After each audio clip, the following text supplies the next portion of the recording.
स्वागत है आपका फिर से एपिक एक्सप्लोरर्स। पिछले अध्याय में हमने इतिहास के सबसे भव्य यज्ञों में से एक देखा था, महाराज दशरथ का महान अश्वमेध यज्ञ, जहां उन्होंने इतनी विशाल दक्षिणा दी कि एक क्षण के लिए अपना पूरा साम्राज्य ही ब्राह्मणों को दान कर दिया।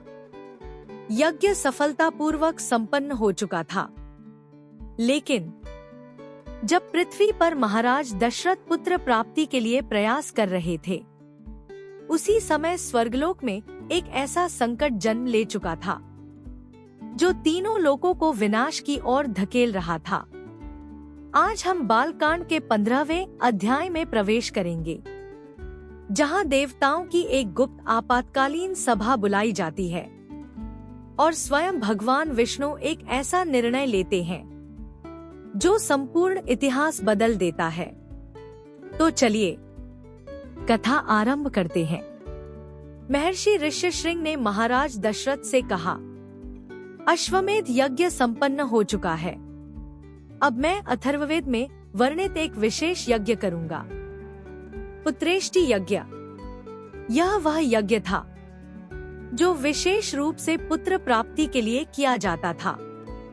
ऋष्यशृंग वैदिक मंत्रों का उच्चारण करते हुए अग्नि में आहुति देने लगे। यज्ञ की दिव्य शक्ति इतनी महान थी कि स्वर्ग से अनेक दिव्य प्राणी वहां उपस्थित होने लगे। देवता, गंधर्व, सिद्ध और महर्षि सभी अपने अपने भाग की आहुति ग्रहण करने आए, लेकिन वे केवल यज्ञ का प्रसाद लेने नहीं आए थे। उनके मन में एक अत्यंत गंभीर चिंता थी। सभी देवता एक साथ ब्रह्मलोक पहुँचे। वहां उन्होंने सृष्टिकर्ता ब्रह्मा को प्रणाम किया और फिर अपने दुख का वर्णन किया। उनकी समस्या का नाम था रावण, लंका का महाबली राक्षस राजा।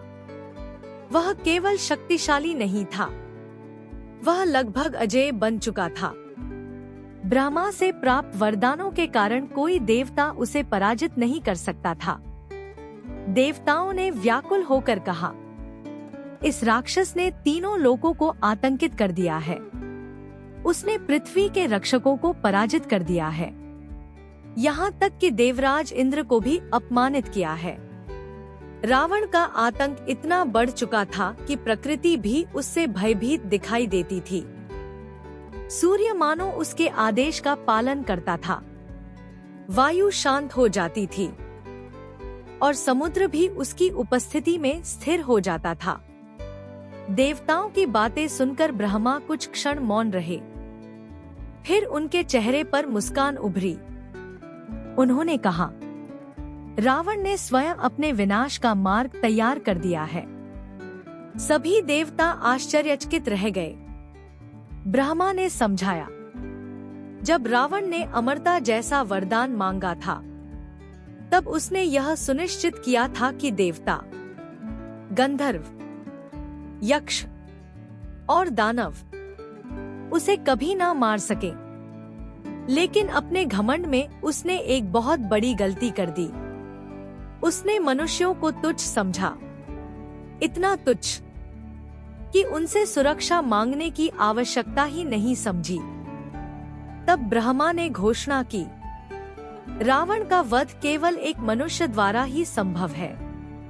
एक क्षण में पूरी सभा में आशा की लहर दौड़ गई और तभी आकाश दिव्य प्रकाश से भर उठा।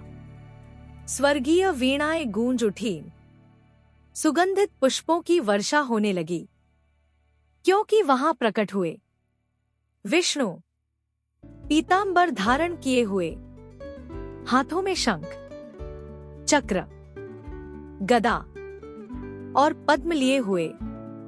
उनका तेज हजारों सूर्यों के समान था। देवता तुरंत उनके चरणों में झुक गए। देवताओं ने हाथ जोड़कर कहा, प्रभु, केवल आप ही हमारी रक्षा कर सकते हैं। रावण का अंत किसी देवता के हाथों नहीं हो सकता, इसलिए कृपया मनुष्य रूप में अवतार लीजिए। फिर उन्होंने एक विशेष निवेदन किया। उन्होंने कहा, अयोध्या के धर्मात्मा राजा दशरथ की 3 रानियां हैं। कृपया उनके पुत्रों के रूप में जन्म लेकर संसार को इस अत्याचार से मुक्त कीजिए। पूरी सभा शांत हो गई। अब सबकी दृष्टि केवल विष्णु पर थी। भगवान विष्णु ने देवताओं की ओर देखा और करुणा से मुस्कुराए। फिर उन्होंने वह वचन दिया जिसकी प्रतीक्षा संपूर्ण सृष्टि कर रही थी। उन्होंने कहा, भय मत करो, मैं रावण का विनाश करूंगा। उसके पुत्रों, सेनापतियों और समस्त अनुयायियों का अंत करूंगा और पृथ्वी पर 11,000 वर्षों तक राज्य करूंगा। यह केवल एक आश्वासन नहीं था, यह ब्रह्मांड का नया निर्णय था। विष्णु ने संकल्प लिया कि वे महाराज दशरथ के पुत्रों के रूप में अवतार लेंगे। जैसे ही भगवान विष्णु ने अपना निर्णय सुनाया, पूरा स्वर्ग आनंद से भर उठा। देवताओं ने स्तुति गाना शुरू कर दिया, गंधर्वों ने संगीत बजाया, अप्सराएं नृत्य करने लगी और महर्षियों ने भगवान की जय जयकार की, क्योंकि अब उन्हें विश्वास था कि संसार का सबसे बड़ा अत्याचारी अपने अंत की ओर बढ़ चुका है। तो दोस्तों, जब पृथ्वी पर दशरथ पुत्र प्राप्ति की आशा में यज्ञ कर रहे थे, उसी समय स्वर्ग में भगवान विष्णु मानव रूप में अवतार लेने का निर्णय कर चुके थे। रावण ने सोचा था कि उसने पूरे ब्रह्मांड को मात दे दी है, लेकिन उसका घमंड ही उसकी सबसे बड़ी कमजोरी बन गया। उसने मनुष्यों को महत्व नहीं दिया और वही भूल उसके विनाश का कारण बनने वाली थी। लेकिन अब सबसे बड़ा प्रश्न यह है, भगवान विष्णु पृथ्वी पर अवतार कैसे लेंगे और महाराज दशरथ को पुत्र प्राप्ति का दिव्य संकेत कब मिलेगा? कमेंट करके जरूर बताइए, आपको रावण की सबसे बड़ी भूल क्या लगती है? अगर वीडियो पसंद आया हो तो लाइक करें, सब्सक्राइब करें और बेल आइकन दबाना मत भूलिए, क्योंकि अगले अध्याय में यज्ञ अग्नि से एक दिव्य पुरुष प्रकट होगा, जो अपने साथ लेकर आएगा अयोध्या के भविष्य की सबसे महत्वपूर्ण भेंट। फिर मिलेंगे अगली दिव्य कथा में। जय श्री राम।